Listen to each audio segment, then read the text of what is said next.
Welcome back to the Deep Dive, where we cut through the noise and get straight to the insights. Today, we're tackling a fascinating challenge in Spanish. How do you move beyond just simple past or future statements? How do you really start expressing yourself with incredible nuance, painting these detailed pictures of events across time? It's a real game changer for fluency, honestly, and it all hinges on one deceptively small verb. So, our mission today is to demystify this powerful little verb, haber, specifically its role as an auxiliary verb. Think of it maybe as your linguistic Swiss Army knife for compound tenses. We're going to help you not just understand how to use it, but really when and why it gives your Spanish that extra layer of precision. Okay, let's unpack this. Yeah, and what's truly fascinating here, I think, is how this one verb, haber, it acts as such a foundational building block. I mean, many languages use auxiliary verbs, these helpful linguistic partners, right?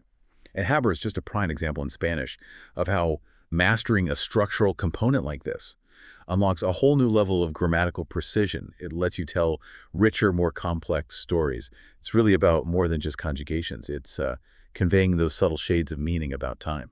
That's a great point. And before we dive too deep, maybe let's just make sure we're all on the same page.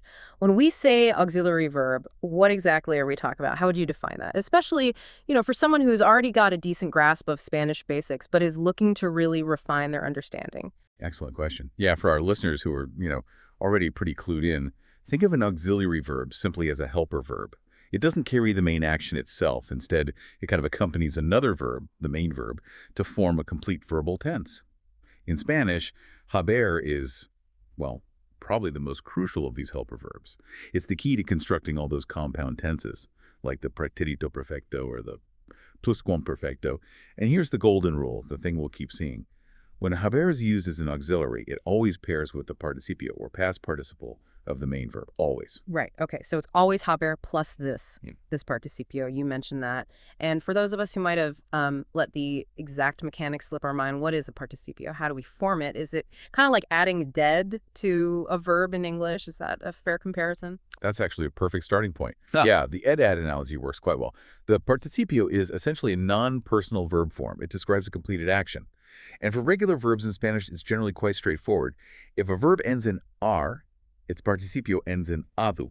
So hablar, to speak, becomes hablad, spoken. And for verbs ending in er or ir, the participio ends in edo. So comer, to eat, becomes comido, eaten, and vivir, to live, becomes vivido, lived. Okay. Hablado, comido, vivido. That seems pretty consistent, pretty logical. Yeah. But knowing Spanish, I'm guessing there's some curveballas, some Oh. regulars we need to know. Oh, you know it. Yeah, like with many languages, there are always those irregulars that just pop up all the time, so they're definitely worth a quick mention. For instance, hacer, to do or make, it surprisingly becomes hecho. Decir, to say or tell, that becomes dicho. Escribir, to write, gives us escrito. And poner, to put, transforms into puesto. Those are some really common ones. Ah, yes. Those are definitely the usual suspects. Okay. So to recap that for you, our listener, you take haber, which we'll see gets conjugated differently depending on the tense we're aiming for, and you combine it with one of these participios, whether it's a regular one like hablado or an irregular one like hecho, and that combination then lets you build these compound tenses.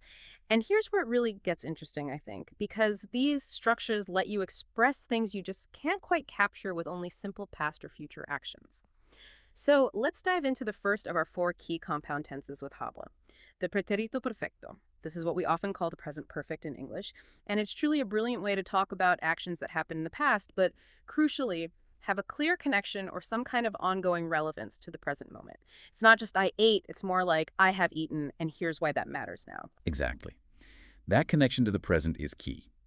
To form the pretérito perfecto, you take the present tense of haber and combine it with the participio of your main verb. Simple as that.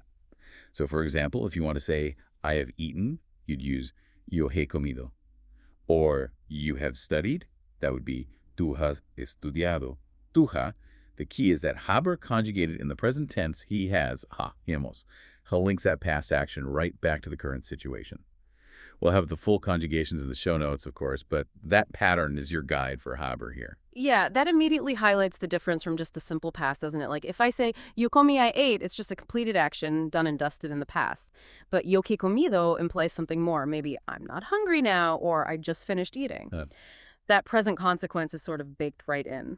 Similarly, tú has estudiado mucho hoy, that suggests your current knowledge, or maybe your fatigue right now, is a direct result of that studying today. I know it's a really common tense in Spain, especially for recent past events, right? You've absolutely hit on a crucial point there. Regional usage is interesting. Many English speakers might default to the simple past, the pretérito indefinido, even for recent actions. But in many parts of the Spanish-speaking world, particularly in Spain, the pretérito perfecto is almost always preferred when the time frame is still considered open or relevant to the present. So things like this morning, this week, even just today, it feels maybe a bit more connected, a more nuanced way to refer to that recent history. That's a fantastic insight. Good to keep in mind the regional differences. Okay, now let's move back even further into the past with our second key tense, the pluscuamperfecto. This one sounds a bit formal, maybe, but it's incredibly useful. I always think of this as the past in the past. It's how you talk about actions that occurred before another action, when both of those things happened in the past. Perfect for setting up a sequence. Precisely. That's exactly what it does. For the pluscuamperfecto, you'll use the imperfect tense of Haber, and again paired to the participio. So if we stick with our eat example, I had eaten becomes yo había comido, and they had left would be ellos habían salido. Forms of Haber here are había. Regular imperfect endings, basically. And to really see its power in action, consider this sentence. Cuando llegué a casa, ellos ya habían salido. When I arrived home, they had already left. See, without the pluscuamperfecto, you couldn't clearly establish that the leaving happened before your arrival. It layers the past events. Or other one, yo había terminado la tarea cuando empezó la película. So first the task was finished, then the movie started. This tense isn't just about, strict chronology. It's about clarity in storytelling. It allows for these incredibly precise narratives about past events, and frankly, it sounds much more sophisticated than just stacking simple past tenses together. It's how you signal to your listener, okay, this happened first, and then that happened. That makes so much sense. Yeah, it's like creating a little mental timeline for your listener really helps clarify the sequence when you're telling a story. Okay, let's shift gears completely now and look towards the future with our third tense, the futuro perfecto. This one is all about anticipation. It describes actions that will have occurred by a certain point in the future. It's not just I will travel, but more like I will have completed this traveling by then. That's exactly right. Spot on. To form the futuro perfecto, you simply use the future tense of Haber plus the participio. So I will have traveled becomes yo habré viajado, What? and you will have finished is tú habrás terminado. The key forms for Haber in the future are habré, habrás, habrá, habremos, habrán. Nice, regular future endings on the infinitive Haber. Right. So you might say something like, para el año 2030 habré viajado a muchos países. The traveling won't just happen sometime in the future. The idea is it will be completed before or by the year 2030. Or, maybe looking at someone else's plans, tú habrás terminado tus estudios para entonces. You will have finished your studies by that specific future point. It's all about that forward-looking completion, isn't it? That by then or before then idea. It's kind of cool. It lets you talk about future pasts in a way. Exactly. Future pasts. That's a good way to think about it. And it's quite common for setting deadlines, making projections about what will be accomplished by a future date. It really highlights a completion relative to a future moment in time. It's a wonderfully precise tool for, planning and future-oriented discussions. Lets you project completed actions onto a timeline that hasn't even arrived yet. Okay, fascinating. And finally, our fourth key tense, the conditional perfecto. This is where we really enter the realm of what-ifs and would-haves. It's used for hypothetical actions, things that would have happened if certain conditions had been met, but, typically they weren't. It's kind of the language of missed opportunities or regrets or just unfulfilled possibilities. Absolutely. That's the heart of it. For the conditional perfecto, you combine the conditional tense of habe with the participio. So I would have gone becomes yo habríado, and you would have passed is tú habrías aprobado. The forms of habe for this tense are habría, habrías, habría, habríamos, habrían. Again, regular conditional endings. Let's look at those examples again, really focusing on the unfulfilled condition part. Yo habría ido a la fiesta, pero estaba cansado. That translates directly to I would have gone to the party, but I was tired. The implied condition, not being tired, wasn't met, so I didn't go. Or the classic example, si hubieras estudiado, habrías aprobado. If you had studied, you would have passed. The studying didn't happen, so the passing didn't either. This tense lets us articulate those alternative realities, those paths not taken. It's a very human way to express regret or speculation, maybe even offer excuses sometimes. It makes it incredibly powerful for nuanced conversations about past decisions and their hypothetical consequences. Yeah, I find this tense particularly compelling because, like you said, it mirrors so much of our internal dialogue, all those if only thoughts we have. It's not just some dry grammatical structure, it's a way to express a really common human experience in another language. Really useful. So, okay, let's bring it all together. What does this all mean for you, our dedicated learner? The big takeaway is that Haber, as an auxiliary verb, is truly your key to unlocking these incredibly useful compound tenses in Spanish. And remember that golden rule we mentioned? It's always paired with the participio of the main verb. Always. And it's the tense you put Haber into that dictates the overall meaning of the compound tense present perfect, past perfect, future perfect, or conditional perfect. Exactly. And to really hammer this home and see the power of just changing that one little helper verb, let's quickly run through our basic example again. Yo comido, I eaten, and see how just changing Haber shifts the meaning.